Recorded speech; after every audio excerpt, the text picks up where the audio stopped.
नमस्कार दोस्तों, आप देख रहे हैं भी न्यूज और आज हमारे साथ बातचीत करने के लिए जिला पंचायत सीईओ नमः शिवाय अर्जरिया जी मौजूद हैं। उनसे खुद सीधे बातचीत करेंगे, जानेंगे कि आखिरकार जिला पंचायत सीईओ की क्या जिम्मेदारी होती है, उनके अंडर कितनी ग्राम पंचायतें होती हैं और साथ ही साथ किस तरह के विकास कार्य उनके निर्देश में और किए जाते हैं। सर, सबसे पहले पहला ही सवाल है कि जिला पंचायत सीईओ आखिरकार कैसे बनते हैं? जिला पंचायत सीईओ बनने की जो प्रक्रिया है वो मध्य प्रदेश लोक सेवा आयोग से या संघ लोक सेवा आयोग के माध्यम से शुरू होती है।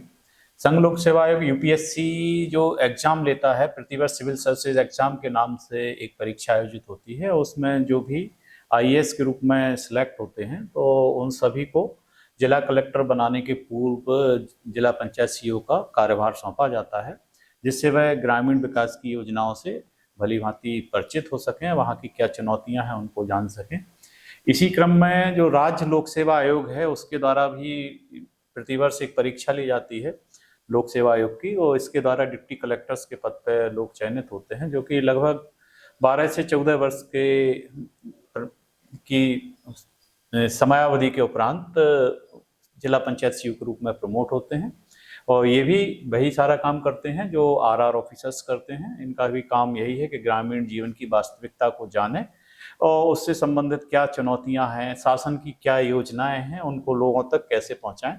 ये मुख्य रूप से जिला पंचायत सीईओ का काम है और ये प्रक्रिया है। बतौर जिला पंचायत सीईओ की खासतौर पे ग्रामीण से संबंधित चाहे विकास कार्यों को लेकर के हो, कुल कितनी पहली बात तो जिला पंचायत है और क्या काम होता है जिला पंचायत सीईओ का? जिला पंचायत पूरे प्रदेश में लगभग 55 है, जितने जिला हैं उतनी ही जिला पंचायत हैं। अगर हम छतरपुर जिले के संदर्भ में बात करें तो जिला पंचायत के अंतर्गत जनपद पंचायतें होती हैं। वर्तमान में छतरपुर में 8 ब्लॉक हैं और ब्लॉक की संख्या का जो निर्धारण है वह केंद्र सरकार के द्वारा किया जाता है।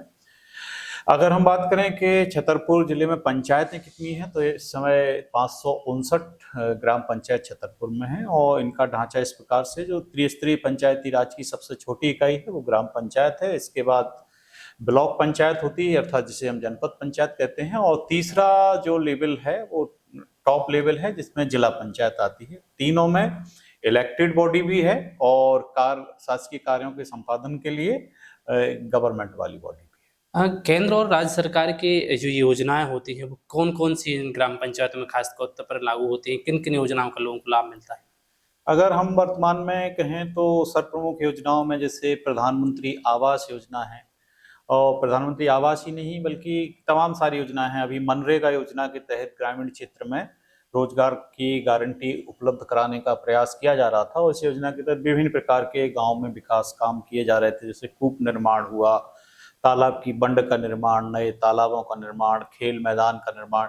इस प्रकार से गांव में जितने भी तरह के लगभग स्ट्रक्चर हो सकते हैं जिन्हें मजदूरी का अंश ज्यादा है, उन सभी को किया जाता था।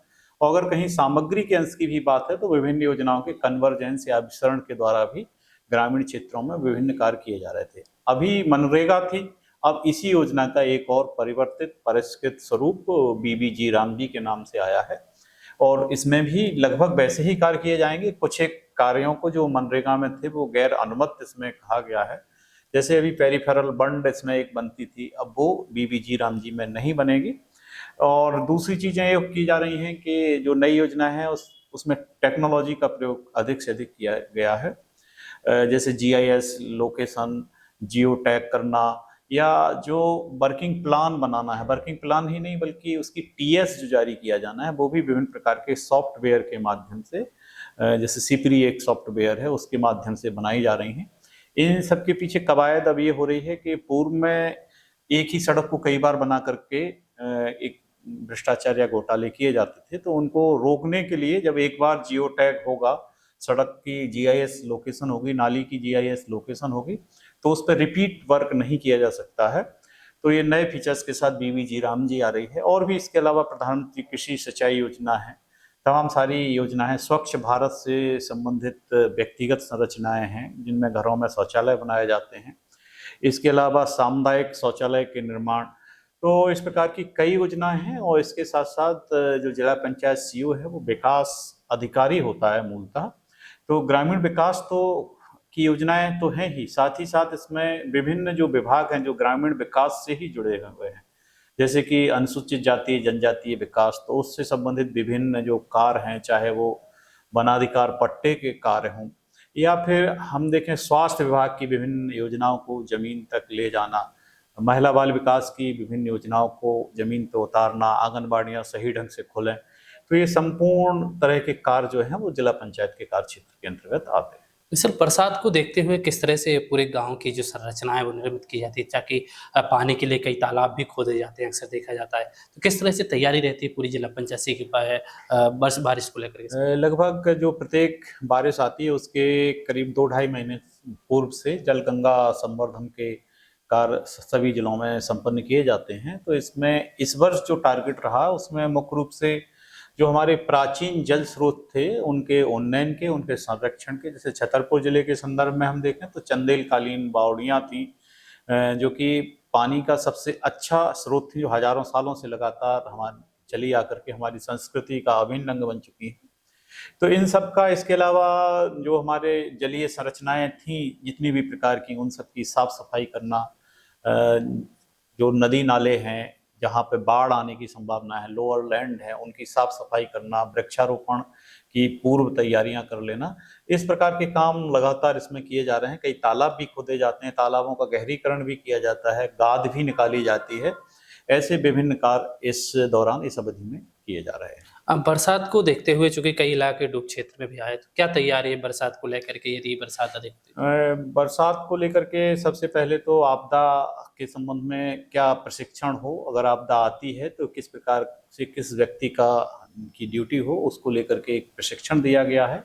जो आवश्यक तैयारियां हैं वह भी कर ली हैं कि यदि किसी स्थान पर आता है तो वार्निंग सिस्टम हमारा क्या हो, अगर किसी टोले को या मजरे को किसी स्थान विशेष पर शिफ्ट करना है तो ड्राई पॉइंट ऐसा क्या होगा, ऐसी जगहों को भी चिन्हित किया गया है। तो ये सारी की सारी चीज़ें की जा रही हैं। फूड डिपार्टमेंट की दुकानों को भी इस संबंध में अलर्ट किया गया है, कंट्रोल रूम भी इसके लिए बनाया गया है। तो ये सारी तैयारियां आगामी बारिश को देख करके की जा रही हैं और हमारी टीम पूर्ण रूप से इसके लिए मुस्तैद है। सर, लास्ट क्या अपील करना चाहते हैं आप अपने विभाग की ओर से आम जनों को? मेरी विभाग की ओर से यही अपील है आम लोगों से, खास करके कि जो जन कल्याण के लिए शासन विभिन्न प्रकार की योजनाएं जो चला रहा है, उनका सबसे अच्छा सोशल ऑडिटर हमारी आम जनता है। अगर वहां तक ये लाभ नहीं पा रहे हैं तो अपने अधिकारों के प्रति जागरूक हों, विभिन्न प्रकार की मीडिया के माध्यम हैं, उनसे वो बात शासन प्रशासन तक पहुंचाएं और अपने अधिकारों के लिए लड़ना भी पड़े तो आगे आकर के ये बातें उठाएं। इसमें किसी भी प्रकार के दबाव की या अनैतिक बल से डरने की जरूरत नहीं। Thank you. तो ये थे हमारे साथ जिला पंचायत सीईओ, जिन्होंने स्पष्ट ग्राम पंचायतों के विकास कार्यों से लेकर निर्माण कार्यों के बारे में चर्चा की है और उन्होंने स्पष्ट किया है कि जो भी केंद्र और राज्य सरकार के द्वारा योजनाएं संचालित की जाती हैं, उन सभी योजनाओं को ग्रामीण और जमीनी स्तर तक पहुंचाने का कार्य है वो किया जा रहा है। छतरपुर से वी न्यूज के लिए पवन मिदुआ।